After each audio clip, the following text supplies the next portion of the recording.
Oke, Assalamualaikum warahmatullahi wabarakatuh. Perkenalkan saya Didi, kemudian rekan saya Ruth F5. Saya akan menjelaskan terkait presentasi kelompok satu, yaitu rancangan aplikasi e-commerce berbasis web menggunakan waterfall di PT Hasil Karya Rizky. Next.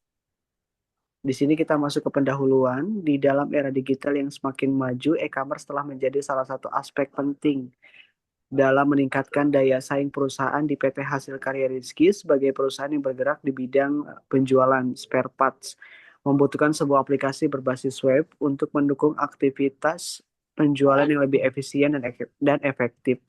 Kemudian dengan adanya aplikasi ini, pelanggan dapat dengan mudah melakukan pemesanan, mengecek ketersediaan produk, dan mendapatkan informasi terkait layanan yang ditawarkan perusahaan. Untuk memastikan keberhasilan pengembangan aplikasi, metode waterfall digunakan sebagai kerangka kerja, yaitu dipilih karena pendekatannya yang simentis dan terstruktur, mulai dari analisis kebutuhan hingga implementasi dan pemeliharaan sistem. Tahapan yang jelas dalam metode ini membutuhkan meminimalkan risiko dan memastikan bahwa aplikasi yang dihasilkan sesuai dengan kebutuhan perusahaan. Kemudian pengembangan aplikasi ini memanfaatkan berbagai tools dan teknologi seperti bahasa pemrograman, database management, web server, version control system, desain user interface atau UI, dan testing tools. Next. Next slide. Kemudian ada latar belakang. Ini untuk latar belakangnya PT Hasil Karya Rizky atau lebih sering dikenal dengan Hikari Auto Parts merupakan perusahaan swasta yang bergerak di bidang distributor spare part mobil di Jepang. Perusahaan ini berkomitmen menyediakan komponen kendaraan berkualitas tinggi untuk memenuhi kebutuhan pelanggan baik perorangan maupun bengkel otomotif dengan memiliki kurang lebih 50 jenis barang spare part mobil merek 55 rack ball joint, T-rod, stabilizer link, drag link, dan lain-lain.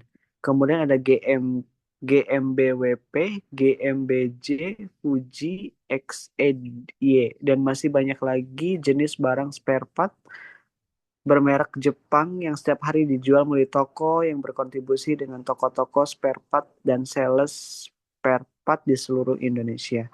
Kemudian Hikari melayani pembeli yang datang secara langsung ke toko dan hanya menyampaikan barang sesuai dengan orderan customer, dan pihak marketing juga biasanya melayani customer tetap dengan customer melalui saluran WhatsApp. Pihak sales melayani customer sesuai dengan kota seluruh di Indonesia yang dipertanggungjawabkan terhadap sales, tetapi customer harus menunggu barang-barang tersebut sampai di tujuan untuk melihat secara langsung produk yang diorder oleh customer. Kemudian perusahaan memerlukan sebuah sistem penjualan e-commerce yang dapat membantu pelanggan dalam mengakses informasi produk secara mandiri, mudah, dan kapan saja. Dengan sistem ini, pelanggan dapat melihat katalog produk yang mencakup informasi lengkap seperti nama produk, merek, harga, fungsi, dan ketersediaan stok, serta melakukan pemesanan secara langsung dan dapat melakukan pembayaran secara online. Perancangan sistem dengan menggunakan metode pengembangan waterfall dapat menjadi pilihan yang baik untuk pengembangan aplikasi e-commerce, terutama untuk proyek dan persyaratan yang jelas, stabil.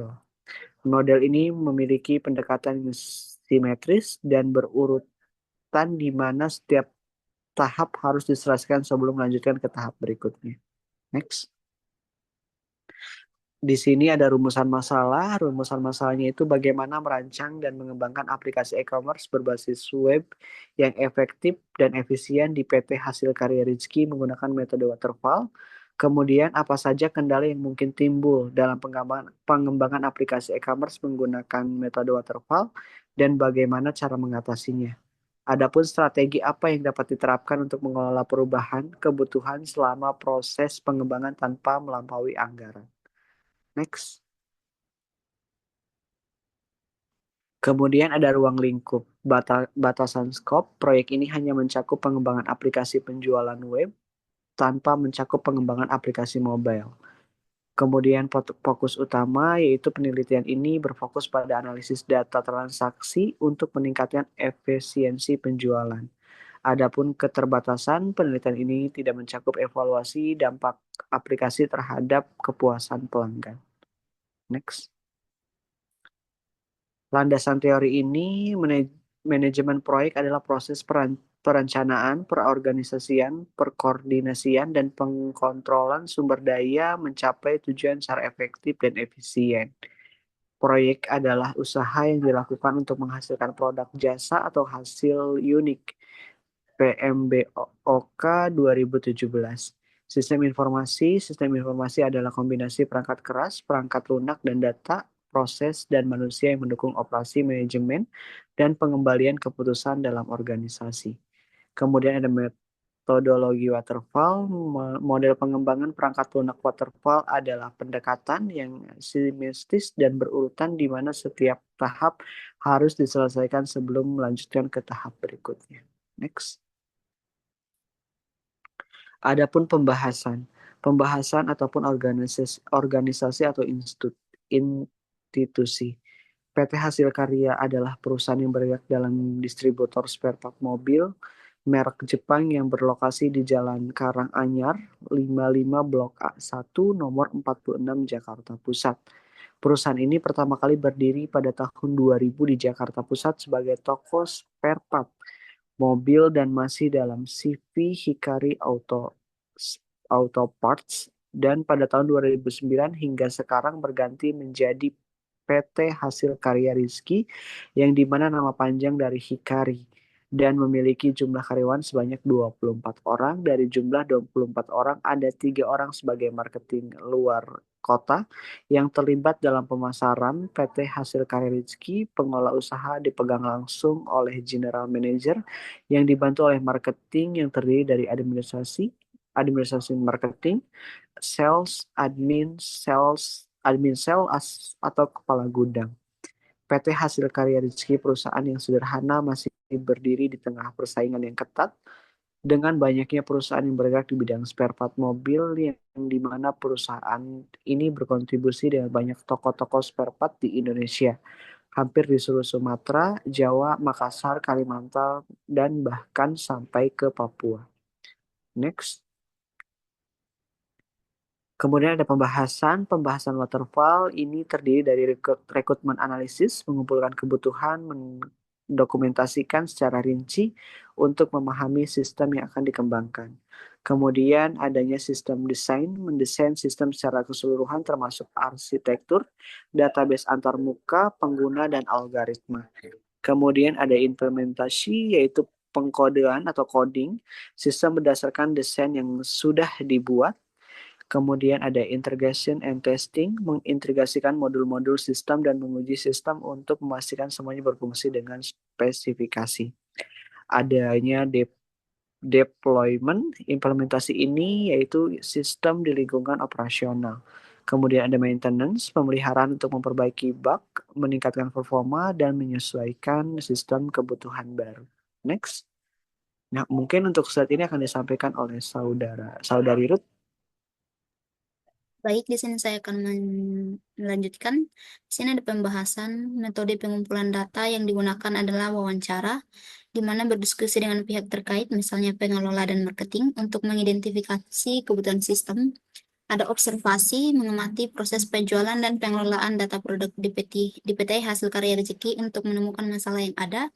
Ada studi pustaka mengumpulkan referensi terkait pengembangan sistem e-commerce berbasis web untuk mendalami teori dan teknologi yang tepat.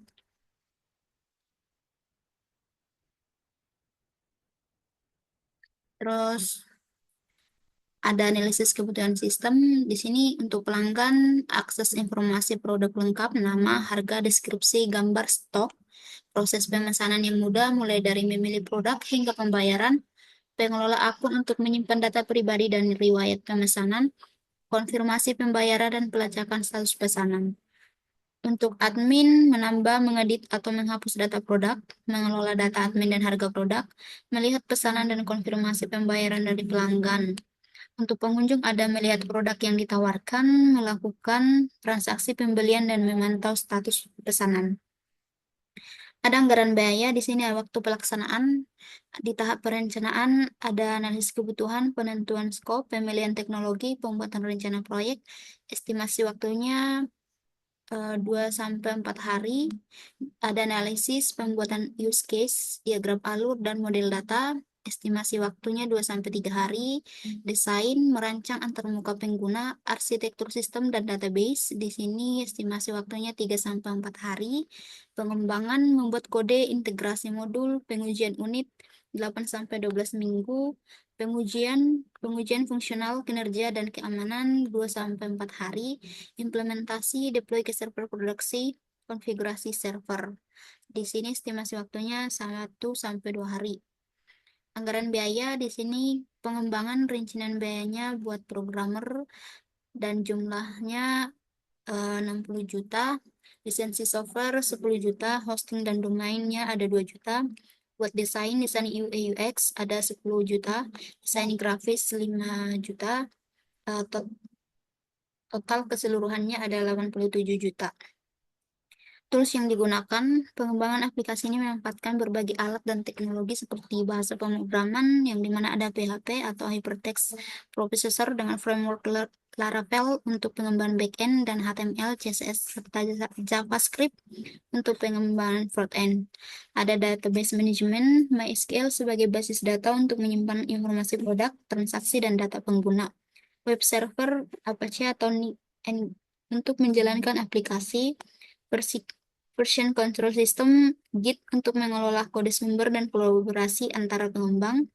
Ada desain user interface atau UI, Figma atau Adobe XD untuk membuat prototype desain aplikasi sebelum implementasi. Testing tools, Selenium atau Postman untuk menguji fungsionalitas dan kinerja aplikasi. Kesimpulan, pengembangan web sangat penting terutama guna menangani persaingan bisnis saat ini, khususnya dalam penjualan online e-commerce, jadi salah satu aplikasi yang diminati oleh para masyarakat yang di dalamnya dapat melaksanakan aktivitas transaksi mulai dari proses order, menyimpan data produk, mengganti informasi produk, dan menghapus data produk, sehingga menciptakan data yang cepat, tepat, akurat, serta menarik untuk pelanggan. Halaman dinamis yang terbuat dengan rancangan yang terencana dengan baik hendak menciptakan halaman yang memperjelas serta memudahkan dalam pengolahan informasi transaksi. Untuk pengembangan website ke depannya supaya lebih baik serta menarik untuk pelanggan, penulis juga membagikan anjuran ialah supaya halaman ini bisa berjalan dengan baik, hingga hendaknya memakai perangkat keras yang mencakupi serta menunjang fasilitas yang ada dibuat lebih mudah dalam penggunaannya serta mengurangi kesalahan yang bisa jadi berlangsung. Perlu adanya backup data guna antisipasi bila terdapat kendala yang tidak terduga, sehingga informasi senantiasa bisa terkendali dengan baik. Wajib diberikan perawatan berkala sehingga halaman bisa berjalan dengan baik tanpa terdapat kendala. Supaya halaman ini terus menjadi cepat diketahui oleh warga luas sehingga bisa dimasukkan ke dalam iklan media massa. Di sini juga ada daftar pustaka yang diambil dari referensi yang sesuai dengan judul dari kelompok kami. Terima kasih.